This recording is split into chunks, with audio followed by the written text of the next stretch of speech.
Hello, I'm Skid from the Widescreen Gaming Forum. Today I'm going to be giving you a look at Sanctum 2. Now, before I begin, there's something I should just say. If you're looking at this video just to see whether or not it's got multi-monitor support and assuming Sanctum 2 is the same as Sanctum 1, you would be wrong. They've fundamentally changed how the game works. So just bear that in mind. So anyway, first things first, we need to find out how this handles multi-monitor resolutions. By default at the minute, it's not particularly great, but it's fairly easy to fix it, or at least get it into a working state. Resolution options are there as a default. I did have to change it, I can't remember what it started as, but I had to change it up to my standard resolution. But once it was there, it worked, but then it rendered horizontal minus. Now, there is a field of view slider, but this doesn't go anywhere near high enough to be able to compensate for a vertical minus field of view. However, because this is again in the UE3 engine, and because the developers didn't learn from what we told them the first time around, there is one character you need to change in one file in order to fix this. Now, in your document setting, or in your documents folder, you should find a folder called My Games, I think it is. In there, you'll find a folder called Sanctum. Now, I believe, I can't remember without checking it up, but in that folder, there is, I think it's under binary and then under config, but you're looking for a folder called config. And in there, you'll find a file called SanctumEngine.ini. Search that file for, I think it's AspectRatioAxisConstraint. And it should be set to, I think it's X field of view, or XFOV, or sorry, it's constraint FOV to X axis. You need to set that to Y. That will basically bind the field of view vertically rather than horizontally. Because if you bind the field of view or constrain the field of view horizontally and then stretch it out, you get a vertical minus gameplay. If you bind it vertically and then stretch out your monitor, you get it horizontal plus. So you'll need to do that to get it to work. Now, as you can probably see from the menus, all of the menus are spanned. However, the in-game HUD is fine. So you won't have a problem once you get in-game. The menus are perfectly usable, they do respond correctly for the most part. I think, yeah, it doesn't respond here, but it does here. So yeah, for the most part the menus work fine. So once you've gone past them, that's it, you'll be okay. So we'll start a game. Now, I have this set to private, but basically this game forces you to be online. You can play it offline, but only if you don't have an internet connection when you try to start a game. Otherwise, when you start a game, it'll create a lobby. It did it so quick you wouldn't have seen it there. So, one thing to note, when you first create your first game, network settings will default to public, which means anyone can join you. So if you want to play on your own, you want to be setting it to private. If you want to play with your friends, you want to set it to friends only. But if you don't mind people joining, then leave it to public. Some other things, game modes, there's 3 of them, campaign, survival and easy mode. Which I've not touched, so I'm just reading the text at the bottom. But yeah, survival will basically be the same as survival mode in the previous game, so you'll survive for as long as you can for increasing numbers of enemies each wave, and then campaign, basically you go through all of the levels using the standard settings for each level. The other thing of note is feats of strength. These are basically game modifiers that you can use to make the game harder but gain more experience points, and I'll come to what that's for later. So we've got here enemies grow more durable. Basically, the longer the more waves there are, the harder the enemies are to kill. Enemies move quicker. Enemies regenerate their wounds, so they heal themselves. Enemies attack more ferociously, I believe means they hurt you more, because you can die in this. And the one I have selected, hardcore mode, basically means if I die in the middle of a level and my towers aren't enough to keep or to hold them back, I'm going to lose. Unless my towers are in range of the core, which in most cases they're not. Other than that, I get less resources back when I recycle towers as well, so tower placement is kind of key, but I will gain 20 experience or 20% extra experience points for that option. So, in terms of levels, once again you can have 4-player co-op if you want, but there's 4 different areas that I am aware of. This is basically the map. Each of these 2 both have 4 levels in them, so that's potentially 16 levels in total. So as I said, I'm already on this one. I've just done that one. I wonder what they are. Ah, right, that's telling me I completed it with a feat of strength. Alright, fair enough. So yeah, this is the next one in the list, so we'll start that. Now, apparently there is a story, but I've not been reading it because trying to read this is bloody hard and it's just not worth the effort. So there is a story to it. There's no voice acting for it, as far as I can tell. It's all delivered through this sort of comic book style. So there are 4 characters in this game. You've got Sky, who was the protagonist in the main game, the original game. This character here, which I'm assuming is supposed to be her sister. You've got an android, and then you've also got this guy here. I think he's actually the only male. Well, yeah, I'm very sure he's the only male character because the android also has a female voice. But they each have a specialist weapon. So Sky has an assault rifle, Sweet has the Rex, Simo has a sniper rifle, and this guy, Hagen, I think that's how you pronounce it, has a shotgun. They also have individual abilities, but I'll go Simo because I like playing with a sniper rifle. So, now we can customise the character to a certain degree. You can't change your default weapon, but you can change your secondary weapon. At the minute I've only unlocked 2. You can also then select which towers you want to start from, or start with, or start with. You can only use the towers you select throughout the entire level, so you pick the towers you want to take with you.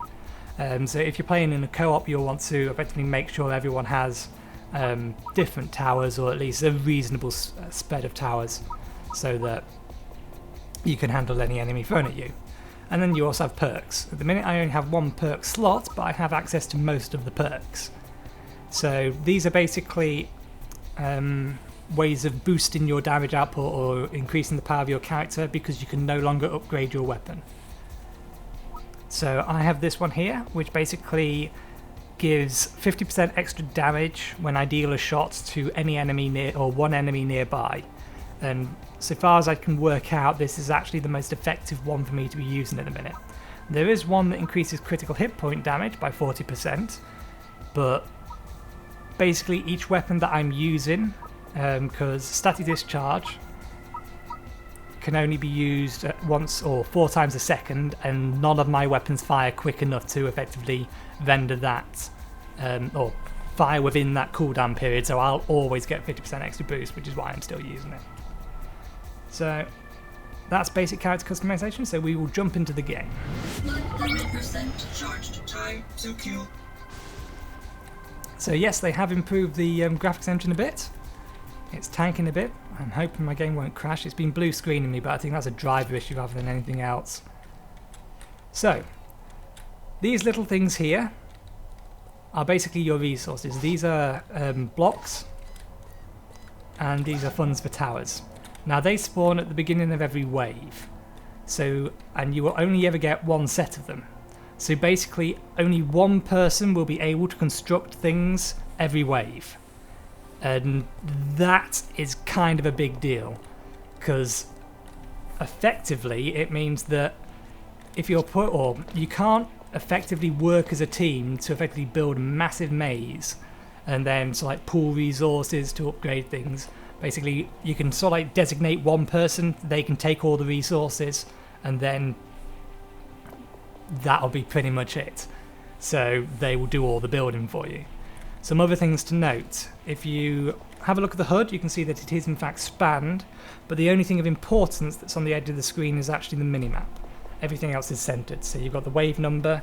There are some ways that will limit the amount of time you have to build, and then they will auto spawn, which is kind of annoying. So you have to be careful of that, because if you don't see it and you're thinking carefully about how you want to lay everything out, or what you want to upgrade, or what you want to buy, then you'll quickly find that your time's run out and the wave will start attacking anyway without you effectively doing anything, which is not particularly great. The other thing to note, if you look down at the bottom, you will see that as well as having 200 resources, I have 12 tower blocks that I can place, and I can place up to 10 towers. And this is going to be the thing that is really going to annoy a lot of people. You are limited to a total of 10 towers across all characters. So even if there's 4 people here, you can still only build 10 towers. So if you look at the size of the map, that's not really much tower coverage. So that's pretty much going to be most people's gripes with this game, and it's something that I don't particularly like either, because the way I think they've done this is they focused more on effectively trying to target the console audience. So they've tried to simplify things a bit and tried to make it more focused on the gunplay. But the problem is that if you like tower defense, you want to be defending mostly with towers, which you can't do in this game anymore. Now, they said that they effectively reduced or limited the number of towers because they wanted to put emphasis on effectively, they didn't like the fact that you had lots of towers and they all did little bits of damage. They wanted a small number of towers that did a lot of damage. But again, that comes down to effectively then what's the point of mazing? You only really need one choke point, you force the mobs through it, and then have all of your towers hammer on them in that choke point, and then you'll have to deal with them the rest of the time. So I can't say I agree with their decision in that matter. I think they're severely handicapping the game, or the potential for the game, by doing that. But some people like it. But yeah, I really don't like the fact that that's the direction they've taken it. That said, the game is still perfectly playable and it is enjoyable as it is. It's just, yeah, I really don't like that particular choice of theirs. So, I'm just going to start building a maze here. Now, if I'm going to build it there, I need to make sure that these guys can't come this way. Now, this is potentially going to be a problem. If they come flying out of here, they can come that way, but I'll have to deal with that should the time come. So that'll block them off there and force them that way. So with that in mind, Tactical options considered. Choice made. And we'll place 2 Gatling towers there, and that's basic maze done. So we take up sniping position and we run away. Looms approaching.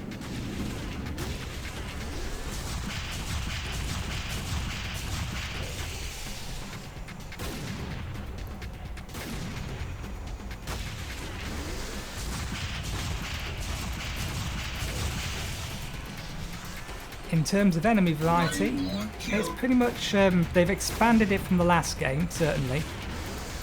But you're still going to see the standard ones, so you've got your walkers here. They have weak spots that are bright glowing red. Situation under control. You'll have flying types, you'll have some that can't be damaged from the front and some that can't be damaged from the back, but they have added a lot of new types. And as I said, you can take damage in this game, so mobs will in fact attack you. And that's something you have to bear in mind.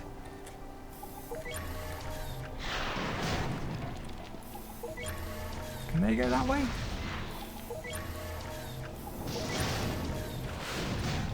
They can. That's not going to block it off. Not enough tower bases.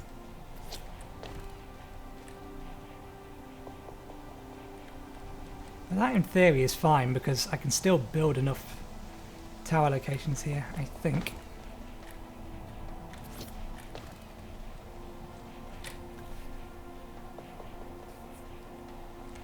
Problem is, if I can't double or force them to double back, then I'm reducing the efficiency of my towers.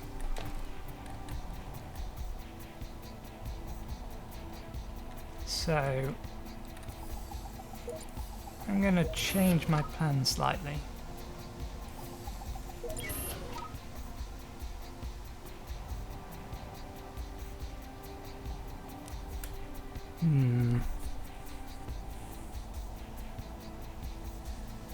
I suppose I can block that off entirely that way.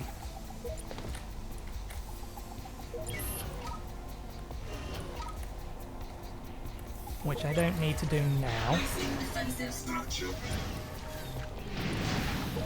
Because at the minute they're still coming this way. So let's add another Gatling tower there. How much resources I've still only got?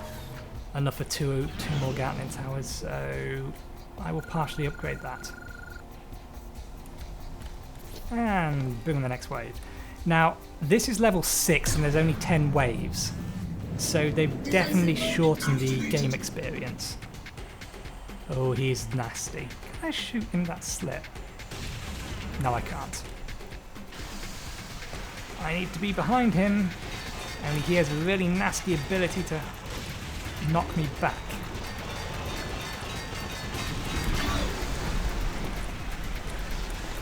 Really nasty ability to knock me back.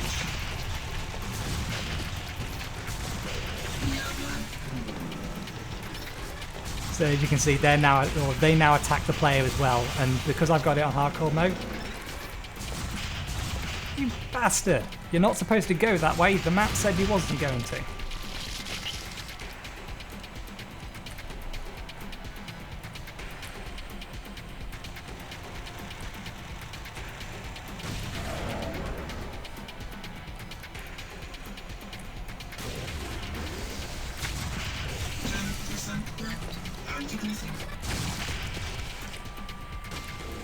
Maybe time for a cup of coffee. So as you can see, resources spawn there every round, and you have to go and pick them up. Ah, crap, I didn't think that through. Because I put that there, I can't wall off there now. That said, I don't need to wall off there, because if I wall off here, they can't get through anyway. Metal things I like. And then again, if I put that there, they can't get around there.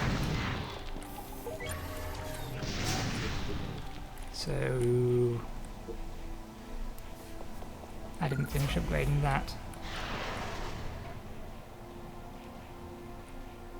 Putting that there will give that the best range. Yeah. So we'll put that there, and we'll leave it there for now. Now we've got a new enemy type coming. You can see basically when they're going to spawn, you'll see what's spawning where and how many of them there are.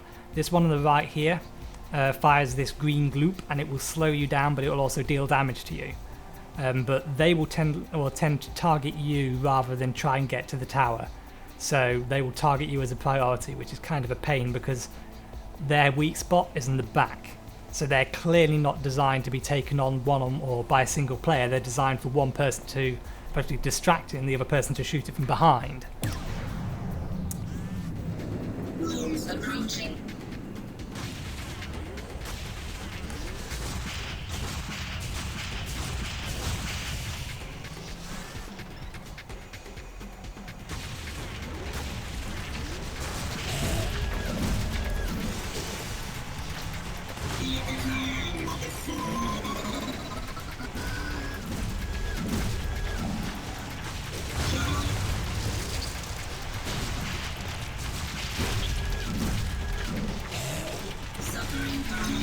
That said, that weapon appears to do a decent job at taking care of them.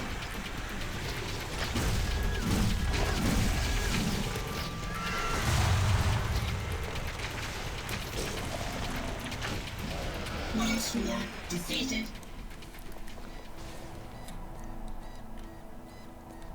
So yeah, they've really changed the focus of the game. There you can see. This particular wave, I have 45 seconds left to try and finish off building. They're basically rushing me to try and finish off building in what is essentially a strategy game. They're basically stopping me from thinking carefully.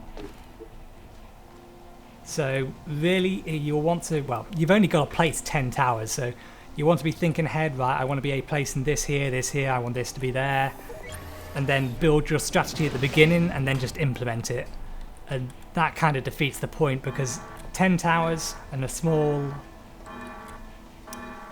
Is that far enough over? Yeah, I'll put that there. By the way, these things can damage you if they land on top of you. And they hurt a lot. What's in the next wave? Defensive mode activated.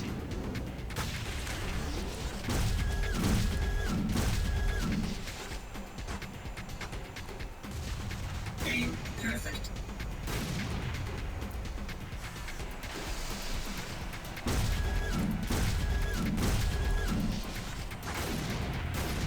Enemy destroyed. I need to get behind this guy, because his weak spot is right in the back of him. And he will just plow on, he won't attack me at all.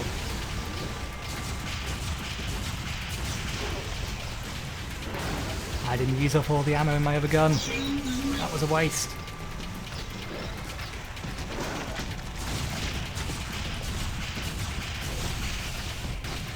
Weapon overheat.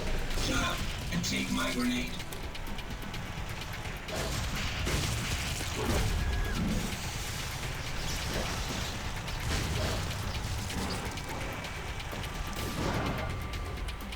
Something that I did forget to mention about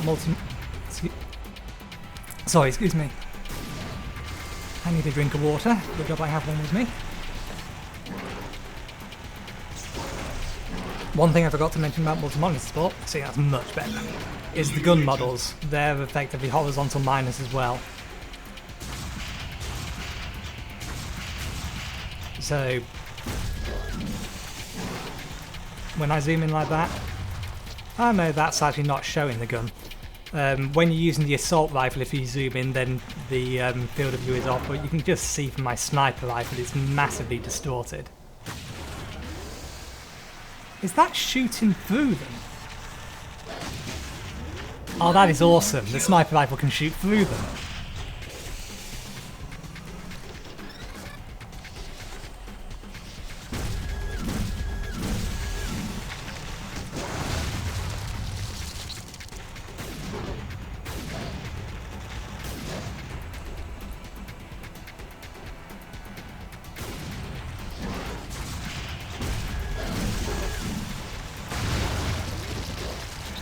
That is kind of cool.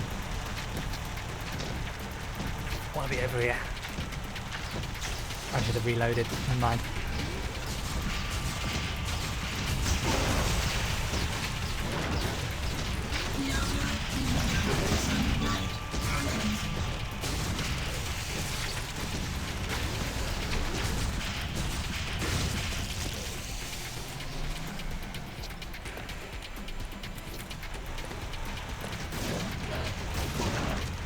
Enemy destroyed. Submarine damage.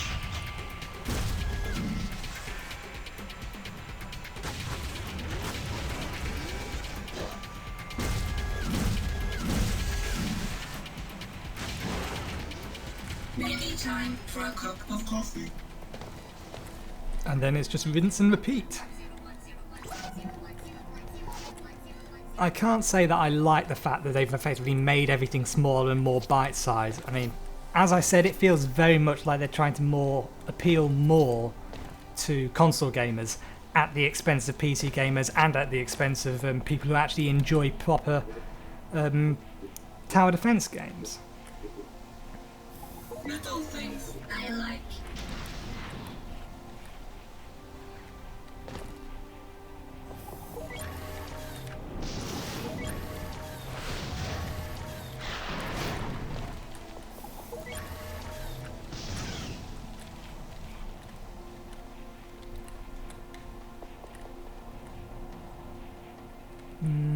I won't upgrade my towers yet. I'll get all 10 towers down, then I'll start upgrading.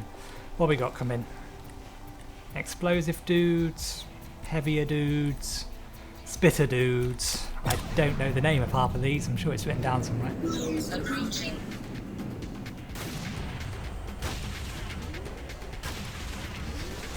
Okay, that's more effective use of that weapon. Fire one, then alt fire the other two.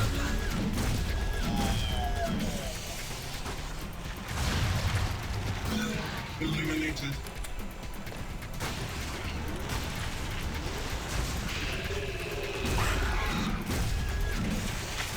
Ah, they explode.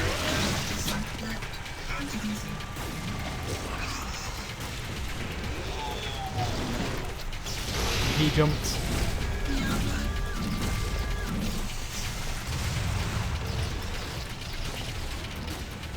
Situation under control. I do like the fact they've expanded enemy variety. There's definitely a lot more of them, and I certainly do like the fact that I can now die and I take damage. So they've made some good changes, but they've made a lot of decisions that are just not going to make people happy, and people are just going to really dislike. So like, as I said, the limit of 10 towers. I mean, if you have a look, I'm at wave 6. There's an entire other part of the map that even if I wanted to use, all I could do was put a maze down there, and then towers would be absolutely useless. There'll be no point in them over there. So they're effectively wasting a reasonable part of their relatively good level design. I mean, there's a lot of detail in these levels. There was in the original, but they've increased the graphical fidelity. I don't, however, think that there's any Easter eggs. I've not seen any yet. Let me bring up... I'm not timed, am I? Nope. That would have caught me out if I was being timed on this level, so let me just bring up my Steam window. I'm hoping this overlay will get picked up. Yeah, there's only 12 achievements, so given the fact there's 16 levels, there's absolutely no way there can be Easter eggs, or at least achievement Easter eggs like there was in the last game. So we'll put that one there. I think another lightning tower which we'll put there.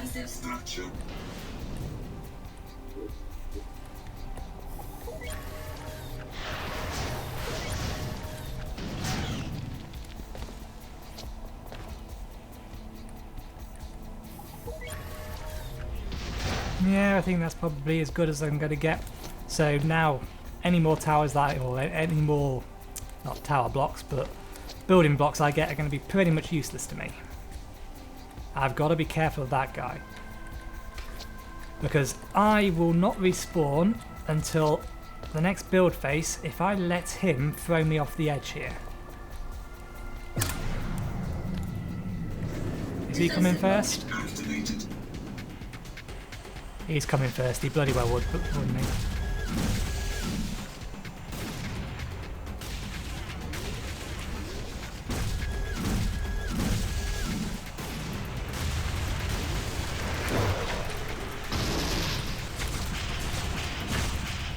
Okay, he just clipped through a wall, so clearly this game still has some issues in it.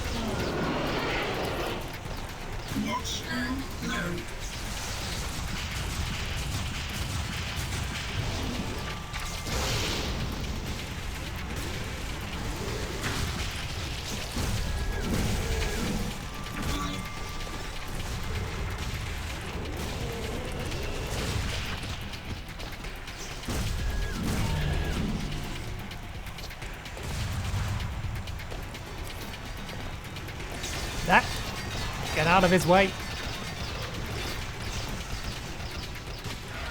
Maybe time for a cup of coffee.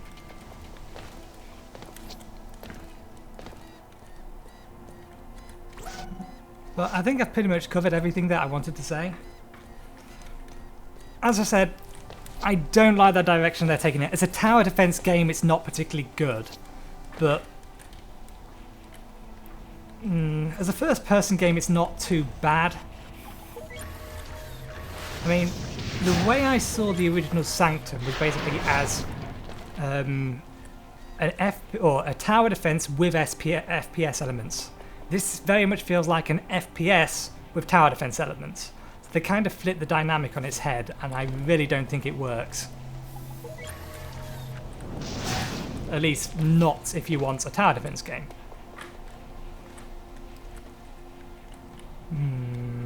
What to build, what to build. What's coming? I should easily have enough Gatling guns. I've easily got enough Gatling guns. So let's build me another one of these guns. Or another lightning tower? Well, let's build another lightning tower. And then we will upgrade that as much as we can.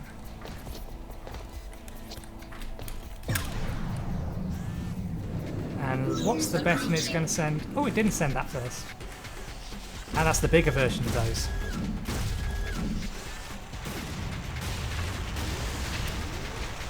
Now the alt fire with this weapon fires a timed grenade rather than simply a standard grenade. Missed.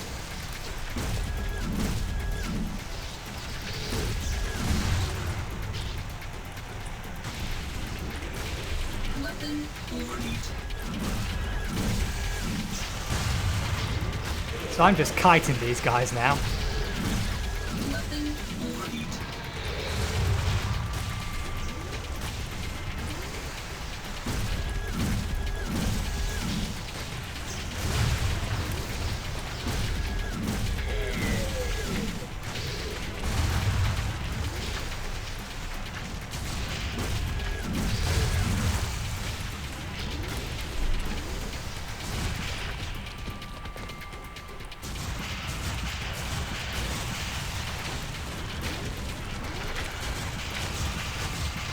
These guys are the soakers, so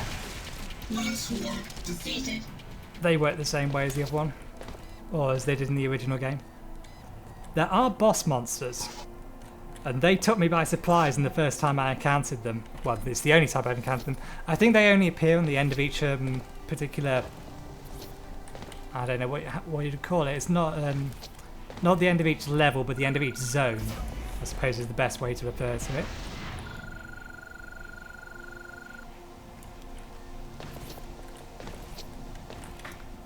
But they took me by surprise because they effectively went straight for me and then demolished all the walls that was between us. So that's something to bear in mind. The boss monsters will destroy your walls, which again renders mazing entirely useless, but fortunately they only appear as like the last enemy on the last level of each zone.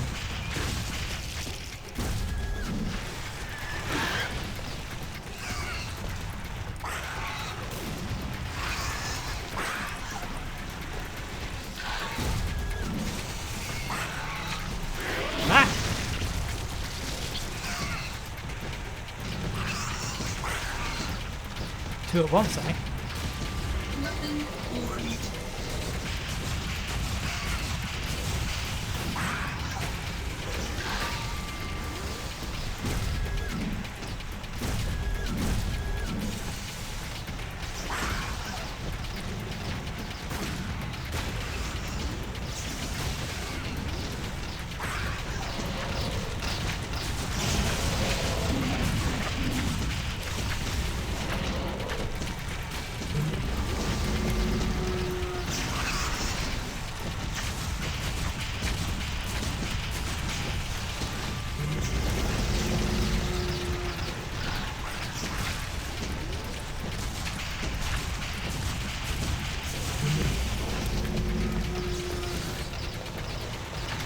I shouldn't have been concerned.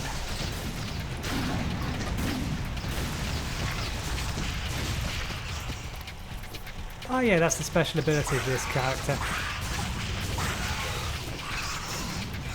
Critical hits, or chained critical hits, increase the damage.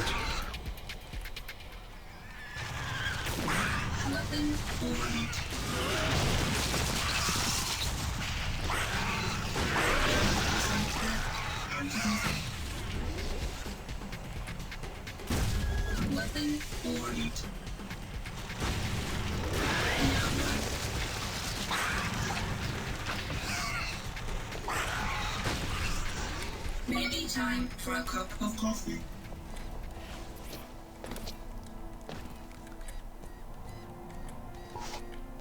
Well, at least my drivers haven't blue screened me this time. I think it may have been that I was forcing the SLI profile for the original game, because this one doesn't actually have one, but it doesn't look like it had any effect anyway, other than making me crash. I was upgrading that way. So we shall also upgrade this because it's at the back. And next wave. What we got coming? Rooms approaching. Yeah, these are chargers, aren't they?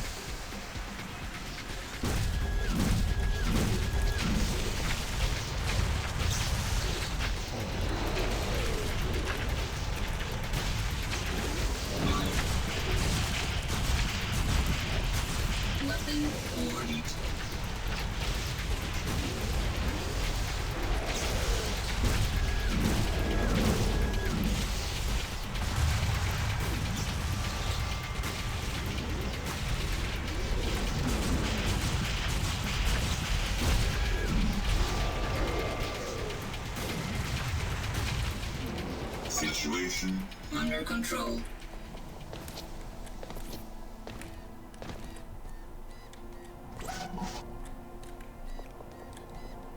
So, last wave, and what we got in them.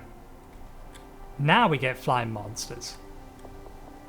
I will have to keep an eye on the minimap, because if they go that way, then I'm going to have to deal with them personally and hope my towers are good enough. I can upgrade... We'll upgrade this one. Upgrades are, or upgrade costs aren't exponential in this game. Upgrade costs are basically... these are 100 to build, then 110 to upgrade each time, and you can only upgrade them to level 3. So... Once again, more limitations placed on the game by the developers.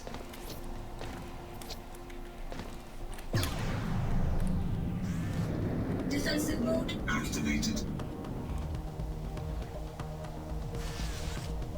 Damn it, they are going that way. It's kind of what I feared they would do.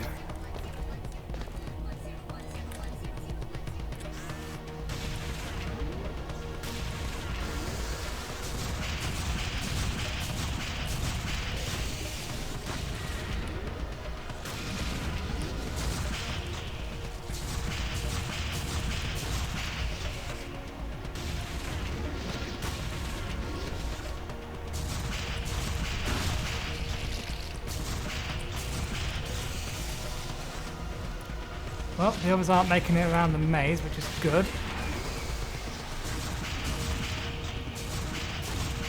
Total destruction.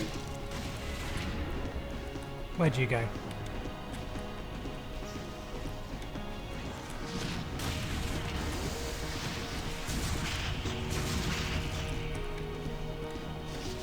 And my towers did the rest of the work for me.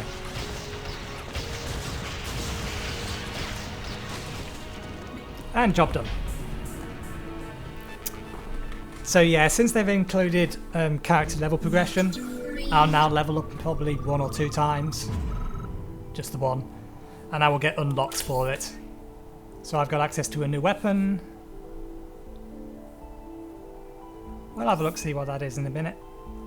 And that's a new perk, isn't it?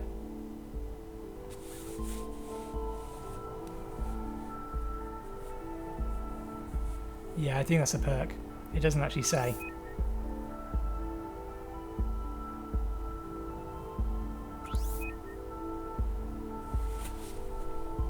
And we've unlocked a new perk slot, which is excellent. So let's have a look at the stats. Lots of damage dealt, and if I click this one, it will compare us. So about even damage between me and the towers. If there was 3 players in this game, then of course the players would have done the majority of the damage. Kills is about even. Normally the towers have been taking my kills, but that's largely thanks to the fact I was using a lot of Gatling guns. No deaths, lots of weak points hits, but no comparisons between the two. So let's see what that new weapon is.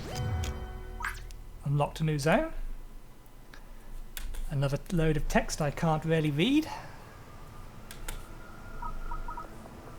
Yes. So these are the new perks that I got.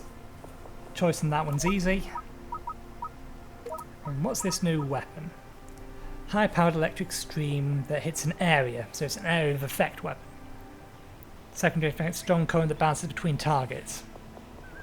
Low, so yeah, it's a beam weapon, area effect beam weapon by the looks of it. That's interesting, but I think I prefer that one. But anyway, that pretty much covers it. Everything else is going to be more the same. Again, this wave has 10, or this level has 10 waves in it, whereas the first level in the original Sanctum had 15, and then they went up to 30 just as part of the single player campaign. This particular map will have 2 entry points. It doesn't specifically state it. It tells you where they're coming from this round, but if you take a look at the map, it's easy to guess. In fact, there's 2 cores. And there's no connection between the 2 of them, which means 5 towers on each side. That'll be fun. But yeah, I can't say that I like the direction they've taken the game. I mean, I've probably made that playing from the beginning. It's still enjoyable, but it doesn't feel like Sanctum. It feels like a watered down version of Sanctum. It feels a lot more casual, and I don't particularly like that. Certainly not from this game. So yeah, I definitely think the original is far superior to this. There's no doubt in my mind about that. But it is still okay. It might be more fun with friends. I mean, the original Sanctum was definitely more fun playing survival with friends. So I suspect this will be the same too, but again, even when you get on to like playing with friends, you're still limited to 10 towers. So that renders most amazing or entirely useless, and then cooperation in building also then becomes kind of pointless because there's very limited options because there's only 10 towers. So yeah, it's a reasonable game. If you're looking for a sequel to Sanctum 1, you're not going to find it here, but you may enjoy it nonetheless. If you're not particularly sure from that, wait to see if they release a demo. If they do, give it a try. But other than that, there's not much to say. I did, as I said at the beginning, with the field of view fix, I had a real go at the developers for it because we told them about it on the original game, that if they changed that, they would get multi-monitor support. The original only got a B for widescreen support because it was vertical minus and needed a INI edit to get it to work. And if they had just changed that one single character, it would have sorted it. And then when we found out that Sanctum 2 was coming out, we went to them and we said, please just consider multi-monitor resolutions when you create your game. And then if you do that, you'll be able to effectively create a game that mostly works anyway without needing to actually create for it. But they apparently ignored that because, again, we told them that that particular problem, changing that single character, would solve the field of view issue. But again, when we started the game, it wasn't there. They have effectively responded to me saying to them that this value is wrong and needs to be changed, and they said that they will talk or think about it and they may change the defaults. Whether they will or not, I couldn't say, but it's one character to change it, so if they don't change it, just go to the settings files. I'll leave in the description effectively the location where that file is and what to edit. Change it and you're done. But I think that about covers it, so I will leave it there. I want to thank you very much for watching. Please like, subscribe, or use comments. Dislike if you didn't particularly like this video, tell me why. Telling me that you don't like the resolution and that it's too wide kind of defeats the point, so if you can keep this criticism to effectively the commentary or the or how I present the video rather than the fact that I'm presenting a site or surround our life. If you dislike it, tell me why. Thank you very much for watching. I will see you next time.